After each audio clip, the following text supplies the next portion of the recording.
تلك الرسل فضلنا بعضهم على بعض منهم من كلم الله ورفع بعضهم درجات وآتينا عيسى ابن مريم البينات وأيدناه بروح القدس ولو شاء الله ما اقتتل الذين من بعدهم من بعد ما جاءتهم البينات ولكن اختلفوا فمنهم من آمن ومنهم من كفر ولو شاء الله ما اقتتلوا ولكن الله يفعل ما يريد. يا أيها الذين آمنوا أنفقوا مما رزقناكم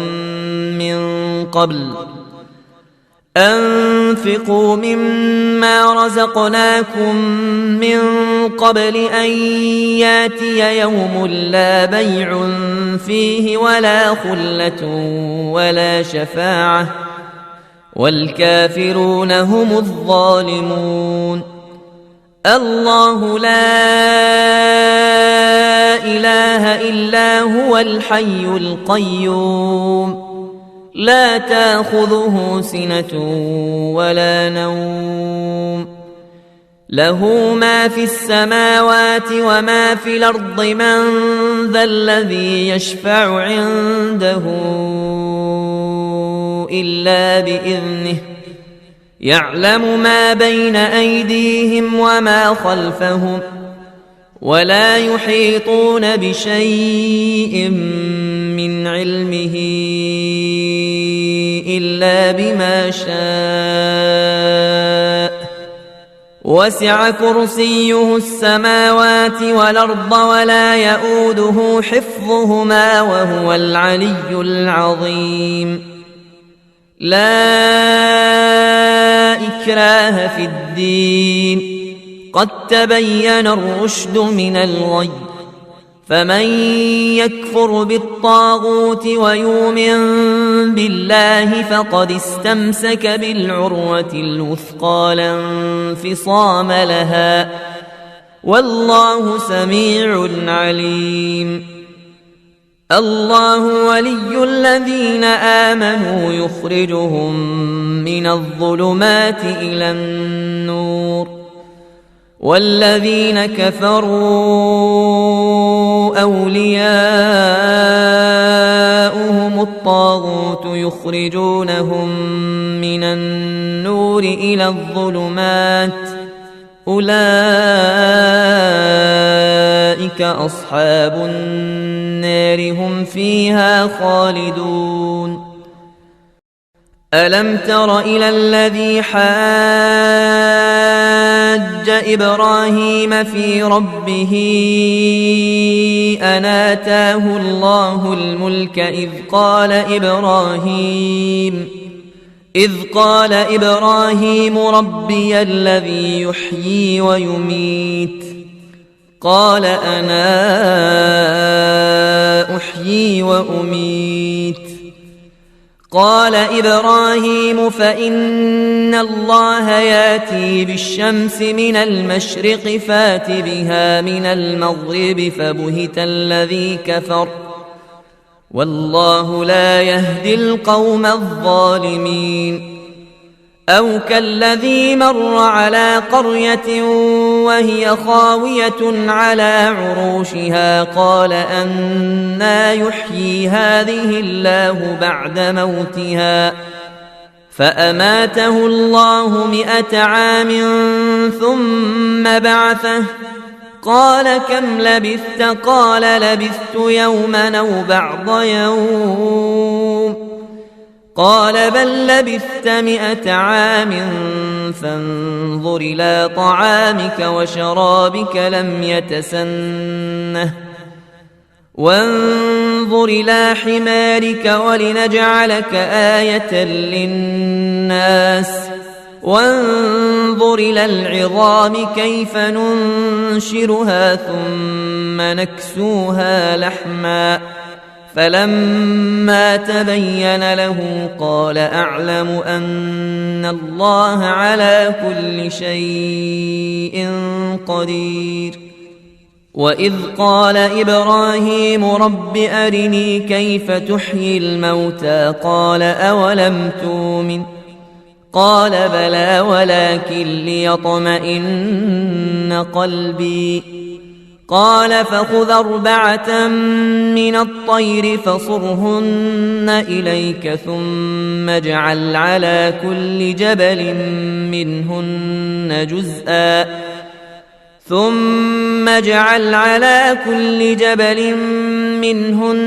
جزءا ثم ادعهن ياتينك سعيا واعلم أن الله عزيز حكيم. مثل الذين ينفقون أموالهم في سبيل الله كمثل حبة أنبتت 7 سنابل في كل سنبلة 100 حبة والله يضاعف لمن يشاء والله واسع عليم. الذين ينفقون أموالهم في سبيل الله ثم لا يتبعون ما أنفقوا منا ولا أذى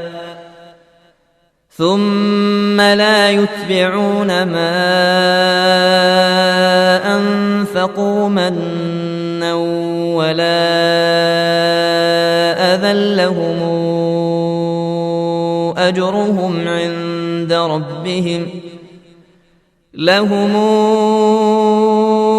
أجرهم عند ربهم ولا خوف عليهم ولا هم يحزنون.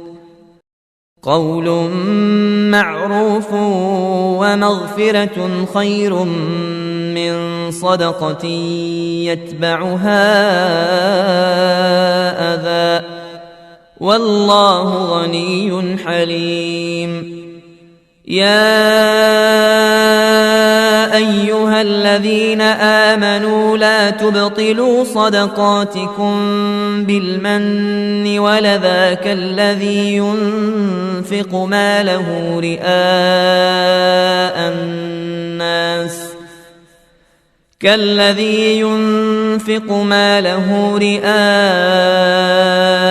الناس ولا يؤمن بالله واليوم الآخر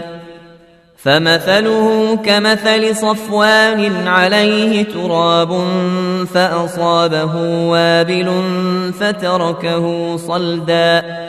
لا يقدرون على شيء مما كسبوا والله لا يهدي القوم الكافرين. ومثل الذين ينفقون أموالهم ابتغاء مرضات الله وتثبيتا من أنفسهم كمثل جنة بربوة أصابها وابل فآتت أكلها ضعفين فإن لم يصبها وابل فطل والله بما تعملون بصير. أيود أحدكم أن تكون له جنة من نخيل وأعناب تجري من تحتها الأنهار له فيها من كل الثمرات وأصابه الكبر وله ذرية ضعفاء فأصابها إعصار فيه نار فاحترقت كذلك يبين الله لكم الآيات لعلكم تتفكرون. يا أيها الذين آمنوا أنفقوا من طيبات ما كسبتم ومما أخرجنا لكم من الأرض ولا تيمموا الخبيث منه تنفقون ولستم بآخذيه إلا أن تغمضوا فيه واعلموا أن الله غني حميد. الشيطان يعدكم الفقر ويامركم بالفحشاء والله يعدكم مغفرة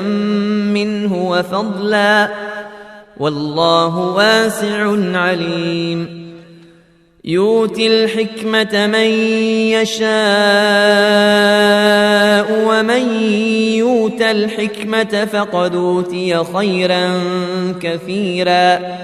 وما يذكر إلا أولو الألباب. وما أنفقتم من نفقة أو نذرتم من نذر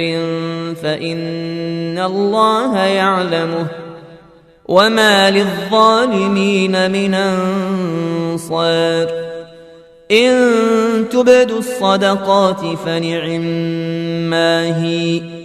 وإن تخفوها وتؤتوها الفقراء فهو خير لكم ونكفر عنكم من سيئاتكم والله بما تعملون خبير. ليس عليك هداهم ولكن الله يهدي من يشاء وما تنفقوا من خير فلأنفسكم وما تنفقون إلا ابتغاء وجه الله وما تنفقوا من خير يوفى إليكم وأنتم لا تظلمون. للفقراء الذين أحصروا في سبيل الله لا يستطيعون ضربا في الأرض يحسبهم الجاهل أغنياء من التعفف تعرفهم بسيماهم لا يسألون الناس إلحافا وما تنفقوا من خير فإن الله به عليم. الذين ينفقون أموالهم بالليل والنهار سرا وعلانية فلهم أجرهم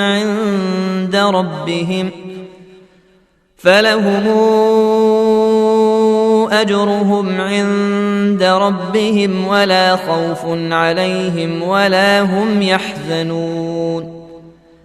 الذين يأكلون الربا لا يقومون إلا كما يقوم الذي يتخبطه الشيطان من المس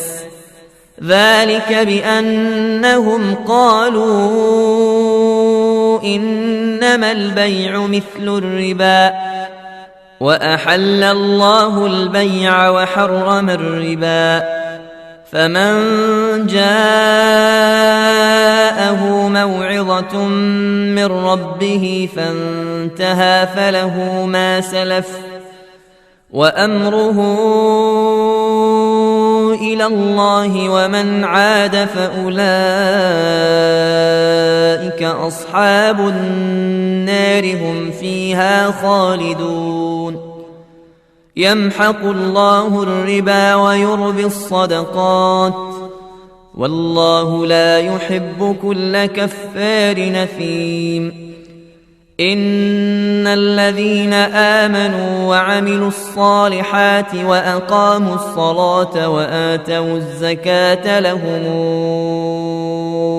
أجرهم عند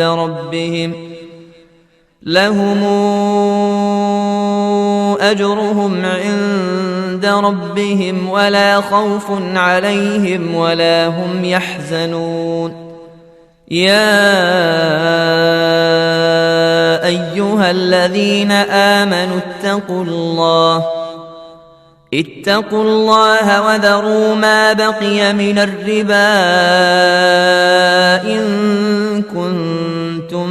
مؤمنين، فإن لم تفعلوا فاذنوا بحرب من الله ورسوله، وإن تبتم فلكم رؤوس أموالكم لا تظلمون ولا تظلمون. وإن كان ذو عسرة فنظرة إلى ميسرة، وأن تصدقوا خير لكم إن كنتم تعلمون. واتقوا يوما ترجعون فيه إلى الله ثم توفى كل نفس ما كسبت وهم لا يظلمون. يا أيها الذين آمنوا إذا تداينتم بدين إلى أجل مسمى فاكتبوه، وليكتب بينكم كاتب بالعدل ولا ياب كاتب أن يكتب كما علمه الله فليكتب وليملل الذي عليه الحق وليتق الله ربه ولا يبخس منه شيئا، فإن كان الذي عليه الحق سفيها أو ضعيفا أو لا يستطيع أن يمل هو فليملل وليه بالعدل، واستشهدوا شهيدين من رجالكم فإن لم يكونا رجلين فرجل وامرأتان ممن ترضون من الشهداء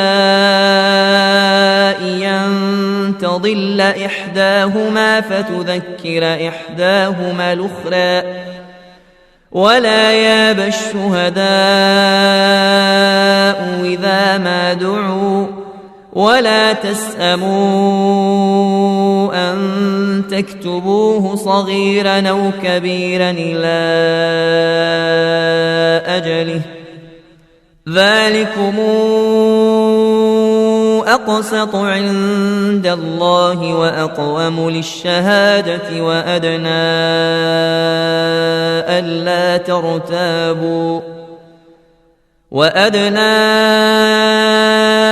ألا ترتابوا إلا أن تكون تجارة حاضرة تديرونها بينكم فليس عليكم جناح ألا تكتبوها، وأشهدوا إذا تبايعتم، ولا يضار كاتب ولا شهيد، وإن تفعلوا فإنه فسوق بكم واتقوا الله ويعلمكم الله والله بكل شيء عليم. وإن كنتم على سفر ولم تجدوا كاتبا فرهان مقبوضة، فإن أمن بعضكم بعضا فليؤد الذي اؤتمن أمانته وليتق الله ربه ولا تكتموا الشهادة ومن يكتمها فإنه آثم قلبه والله بما تعملون عليم. لله ما في السماوات وما في الأرض وإن تبدوا ما في أنفسكم أو تخفوه يحاسبكم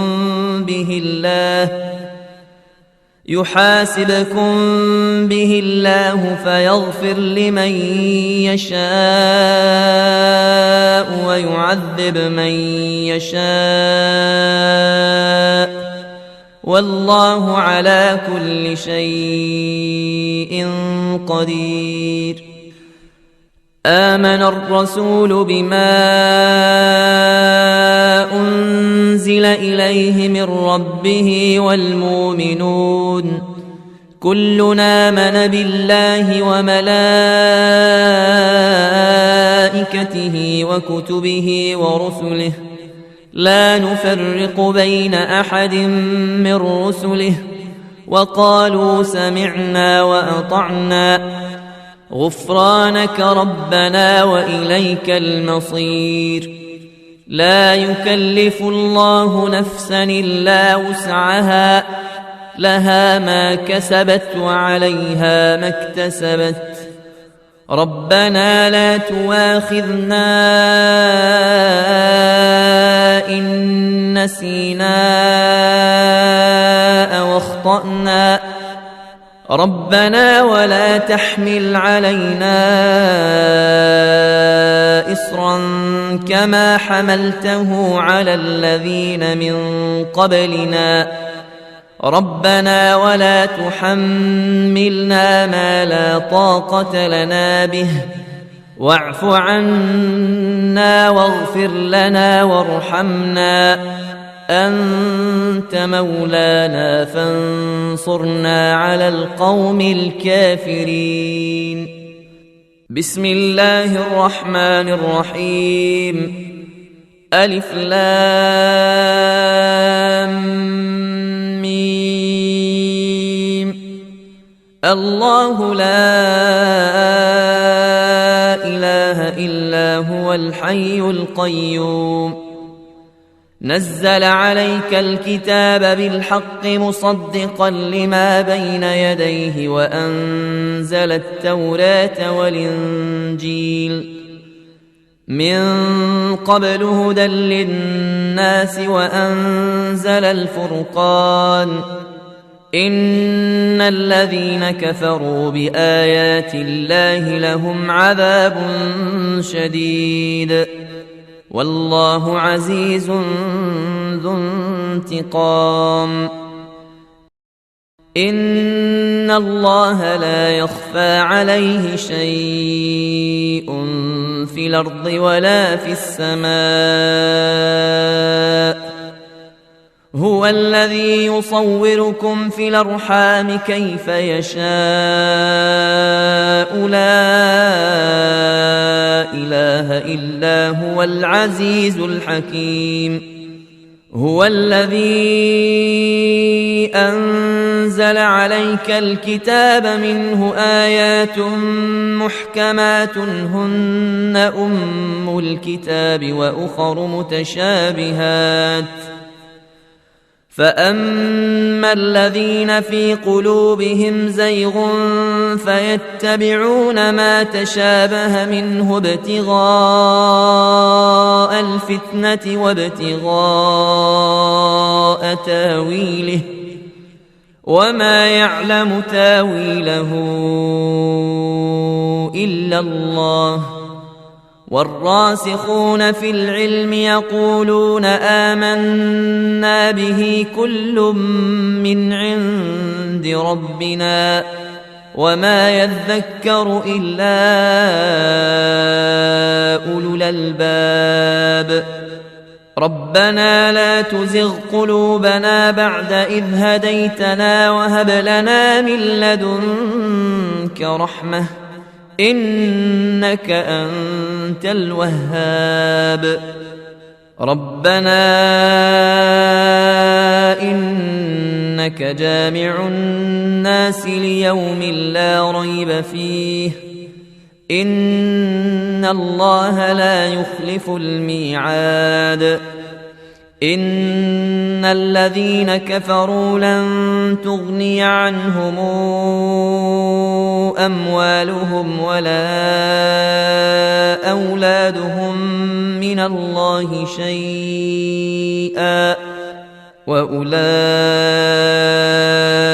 هم وقود النار كدأب آل فرعون والذين من قبلهم كذبوا بآياتنا فأخذهم الله بذنوبهم والله شديد العقاب قل للذين كفروا ستغلبون وتحشرون إلى جهنم وبئس المهاد قد كان لكم آية في فئتين التقتا فئة تقاتل في سبيل الله وأخرى كافرة ترونهم مثليهم رأي العين والله يؤيد بنصره من يشاء إن في ذلك لعبرة لأولي الأبصار زين للناس حب الشهوات من النساء والبنين والقناطير المقنطرة من الذهب والفضة والخيل المسومة والأنعام والحرث ذلك متاع الحياة الدنيا والله عنده حسن المآب قل أنبئكم بخير من ذلكم للذين اتقوا عند ربهم جنات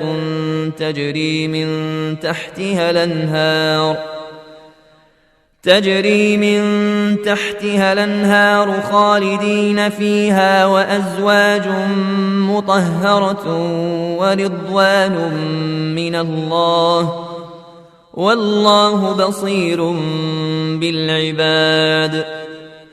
الذين يقولون ربنا إننا آمنا فاغفر لنا ذنوبنا وقنا عذاب النار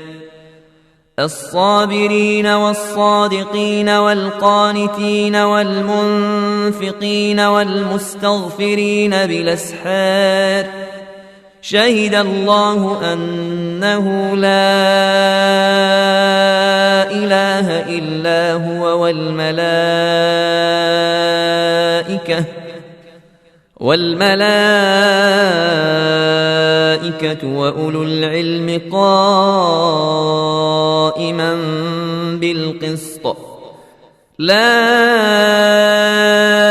إله إلا هو العزيز الحكيم إن الدين عند الله الإسلام وما اختلف الذين أوتوا الكتاب إلا من بعد ما جاءهم العلم بغيا بينهم ومن يكفر بآيات الله فإن الله سريع الحساب فإن حاجوك فقل أسلمت وجهي لله ومن اتبعني وقل للذين أوتوا الكتاب والأميين أسلمتم فإن أسلموا فقد اهتدوا وإن تولوا فإنما عليك البلاغ والله بصير بالعباد إن الذين يكفرون بآيات الله ويقتلون النبيين بغير حق ويقتلون الذين يأمرون بالقسط من الناس فبشرهم بعذاب أليم. أولئك الذين حبطت أعمالهم في الدنيا والآخرة وما لهم من ناصرين. ألم تر إلى الذين أوتوا نصيبا من الكتاب يدعون إلى كتاب الله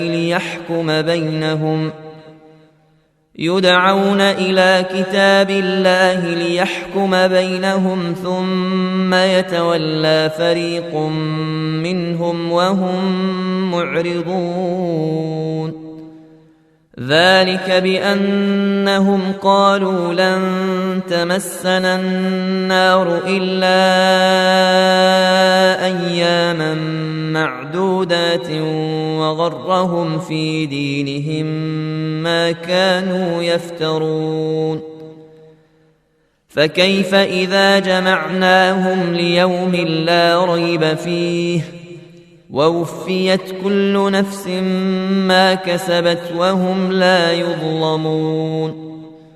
قل اللهم مالك الملك تؤتي الملك من تشاء وتنزع الملك ممن تشاء وتعز من تشاء وتذل من تشاء بيدك الخير إنك على كل شيء قدير. تولج الليل في النهار وتولج النهار في الليل وتخرج الحي من الميت وتخرج الميت من الحي وترزق من تشاء بغير حساب. لا يتخذ المؤمنون الكافرين أولياء من دون المؤمنين ومن يفعل ذلك فليس من الله في شيء إلا أن تتقوا منهم تقاه ويحذركم الله نفسه وإلى الله المصير. قل إن تخفوا ما في صدوركم أو تبدوه يعلمه الله ويعلم ما في السماوات وما في الأرض والله على كل شيء قدير. يوم تجد كل نفس ما عملت من خير محضرا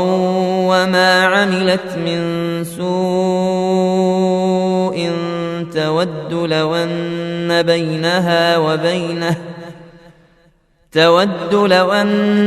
بينها وبينه أمدا بعيدا ويحذركم الله نفسه والله رؤوف بالعباد. قل إن كنتم تحبون الله فاتبعوني يحببكم الله ويغفر لكم ذنوبكم والله غفور رحيم. قل اطيعوا الله والرسول فإن تولوا فإن الله لا يحب الكافرين. إن الله اصطفى آدم ونوحا وآل إبراهيم وآل عمران على العالمين ذرية بعضها من بعض والله سميع عليم. إذ قالت امرأة عمران رب إني نذرت لك ما في بطني محررا فتقبل مني إنك أنت السميع العليم. فلما وضعتها قالت رب إني وضعتها أنثى والله أعلم بما وضعت وليس الذكر كالأنثى وإني سميتها مريم وإني أعيذها بك وذريتها من الشيطان الرجيم فتقبلها ربها بقبول حسن وأنبتها نباتا حسنا وكفلها زكرياء كلما دخل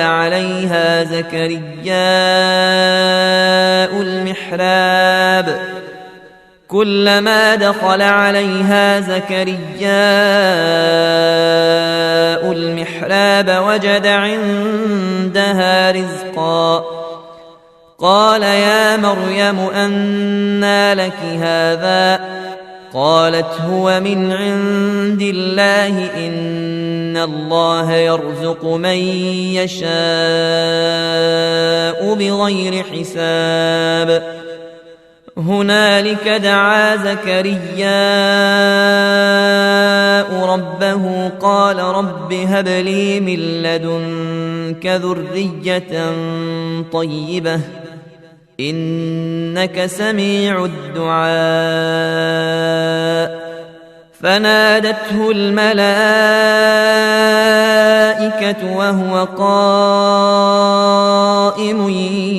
يصلي في المحراب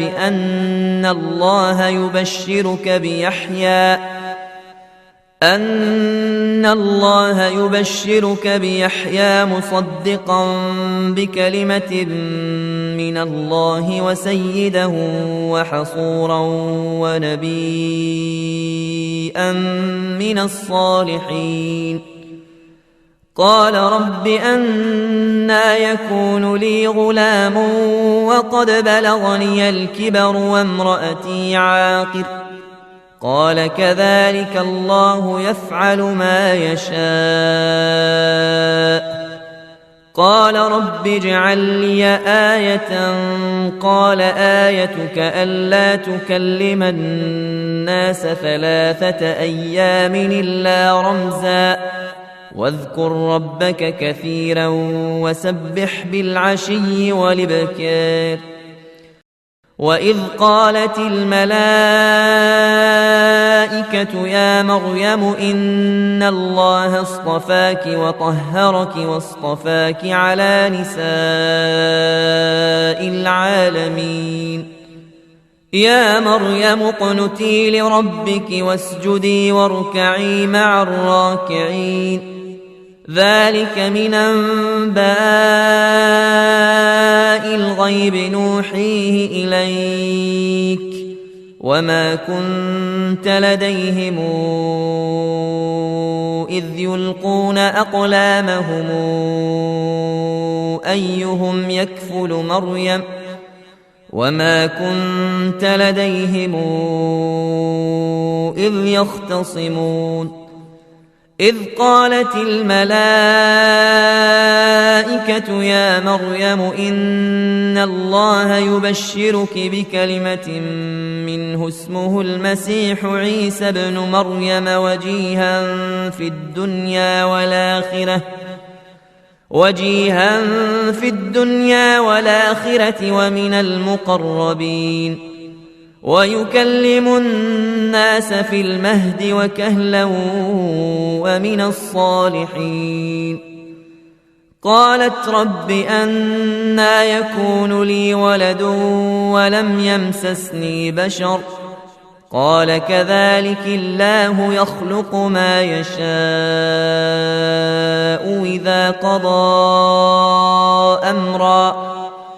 إذا قضى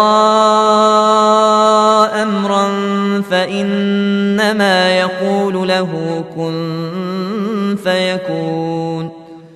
ويعلمه الكتاب والحكمة والتوراة والإنجيل ورسولا إلى بني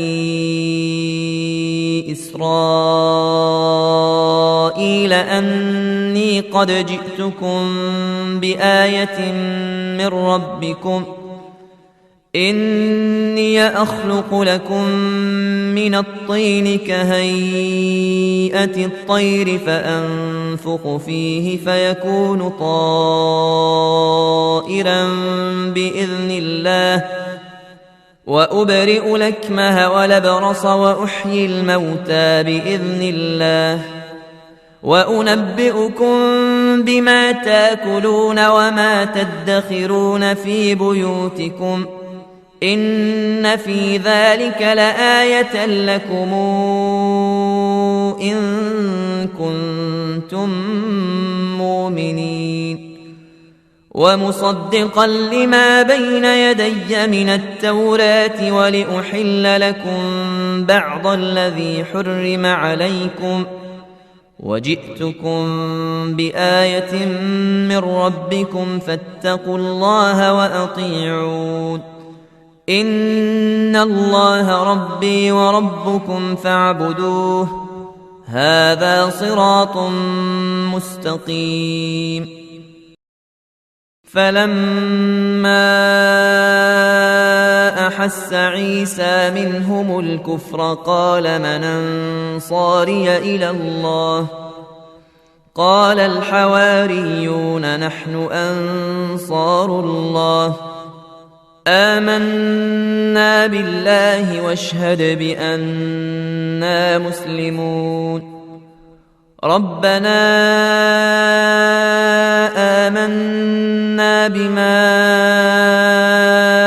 أنزلت واتبعنا الرسول فاكتبنا مع الشاهدين ومكروا ومكر الله والله خير الماكرين إذ قال الله يا عيسى إني متوفيك ورافعك إلي ومطهرك من الذين كفروا وجاعل الذين اتبعوك فوق الذين كفروا إلى يوم القيامة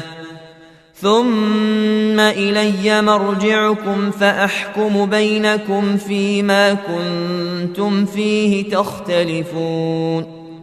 فأما الذين كفروا فأعذبهم عذابا شديدا في الدنيا والآخرة وما لهم من ناصرين وأما الذين آمنوا وعملوا الصالحات فنوفيهم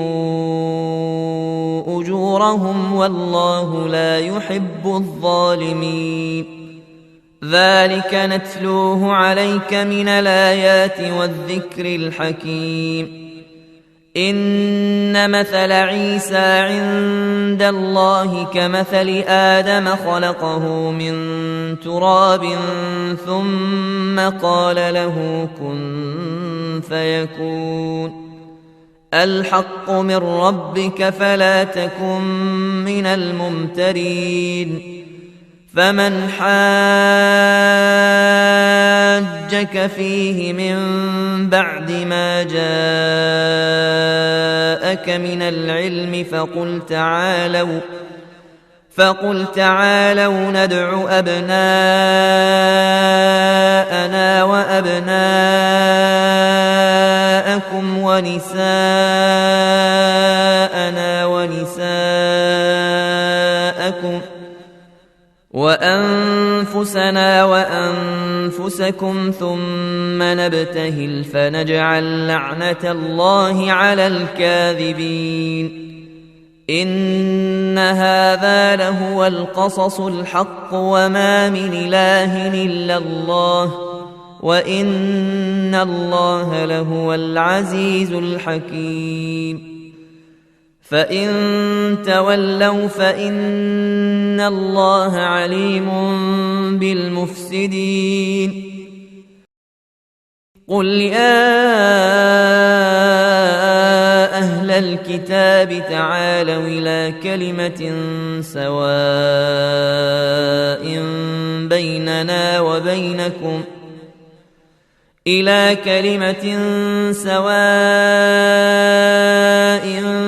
بيننا وبينكم ألا نعبد إلا الله ولا نشرك به شيئا ولا يتخذ بعضنا بعضا أربابا من دون الله فإن تولوا فقولوا اشهدوا بأننا مسلمون يا أهل الكتاب لم تحاجون في إبراهيم وما أنزلت التوراة والإنجيل إلا من بعده أفلا تعقلون ها أنتم هؤلاء حاججتم فيما لكم به علم فلم تحاجون فيما ليس لكم به علم والله يعلم وأنتم لا تعلمون ما كان إبراهيم يهوديا ولا نصرانيا ولكن كان حنيفا مسلما وما كان من المشركين إن أولى الناس بإبراهيم للذين اتبعوه وهذا النبي والذين آمنوا والله ولي المؤمنين ودت طائفة من أهل الكتاب لو يضلونكم وما يضلون إلا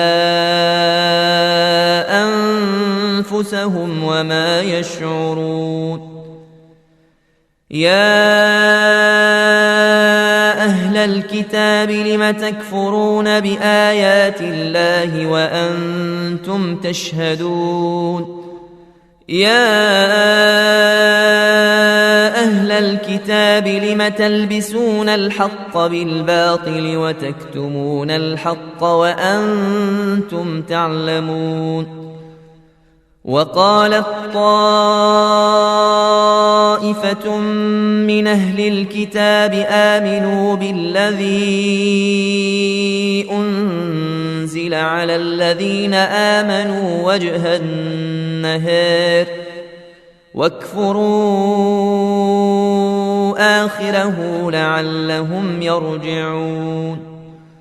ولا تؤمنوا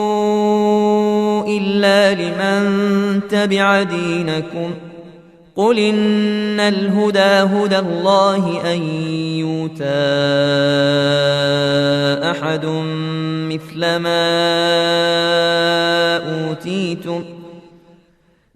ما أوتيتم أو يحاجوكم عند ربكم قل إن الفضل بيد الله يؤتيه من يشاء والله واسع عليم يختص برحمته من يشاء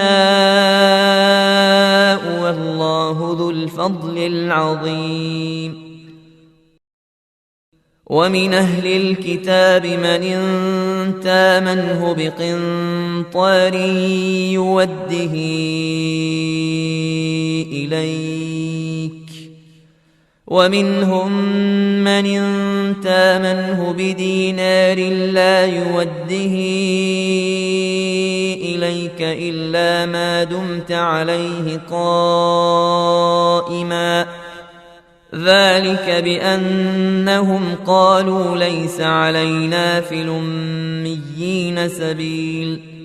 ويقولون على الله الكذب وهم يعلمون بلى من أوفى بعهده واتقى فإن الله يحب المتقين إن الذين يشترون بعهد الله وأيمانهم ثمنا قليلا أولئك لا خلاق لهم في الآخرة ولا يكلمهم الله ولا ينظر إليهم يوم القيامة ولا يزكيهم ولهم عذاب أليم. وإن منهم لفريقا يلوون ألسنتهم بالكتاب لتحسبوه من الكتاب وما هو من الكتاب ويقولون هو من عند الله وما هو من عند الله ويقولون على الله الكذب وهم يعلمون. ما كان لبشر أن يؤتيه الله الكتاب والحكم والنبوءة ثم يقول للناس كونوا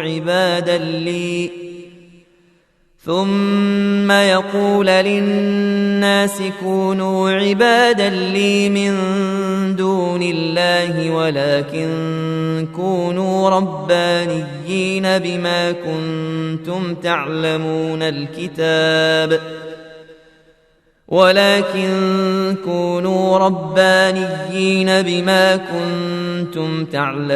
الكتاب وبما كنتم تدرسون.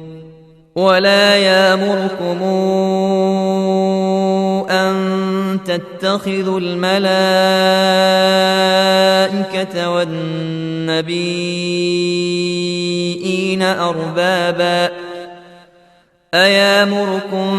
بالكفر بعد إذا أنتم مسلمون. وإذا أخذ الله ميثاق النبيين لما آتيناكم من كتاب وحكمة ثم جاءكم رسول مصدق لما معكم لتؤمنن به ولتنصرنه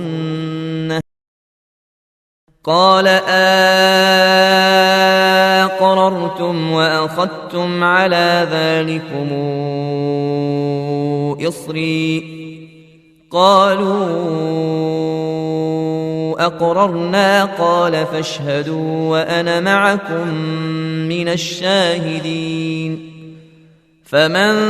تولى بعد ذلك فأولئك هم الفاسقون. أفغير دين الله تبغون وله أسلم من في السماوات والأرض طوعا وكرها وإليه ترجعون.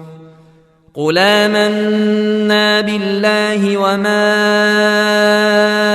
أنزل علينا وما أنزل على إبراهيم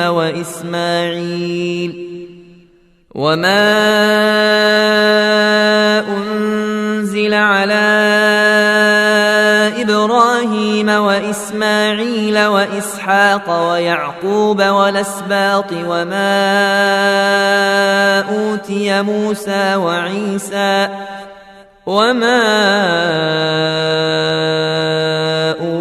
موسى وعيسى والنبيون من ربهم لا نفرق بين أحد منهم ونحن له مسلمون. ومن يبتغ غير الإسلام دينا فلن يقبل منه وهو في الآخرة من الخاسرين. كيف يهدي الله قوما كفروا بعد إيمانهم وشهدوا أن الرسول حق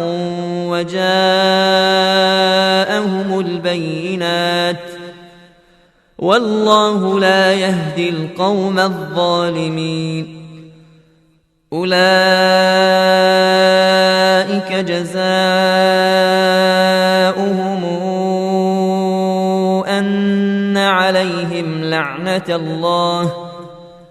أن عليهم لعنة الله والملائكة والناس أجمعين خالدين فيها لا يخفف عنهم العذاب ولا هم ينظرون إلا الذين تابوا من بعد ذلك وأصلحوا فإن الله غفور رحيم.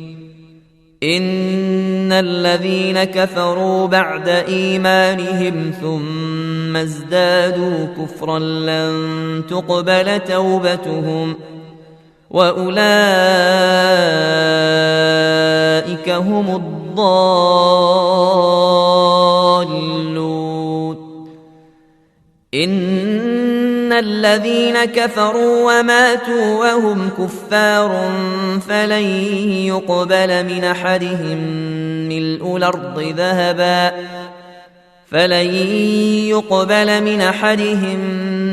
الأرض ذهبا ولو افتدى به أولئك لهم عذاب أليم وما لهم من ناصرين.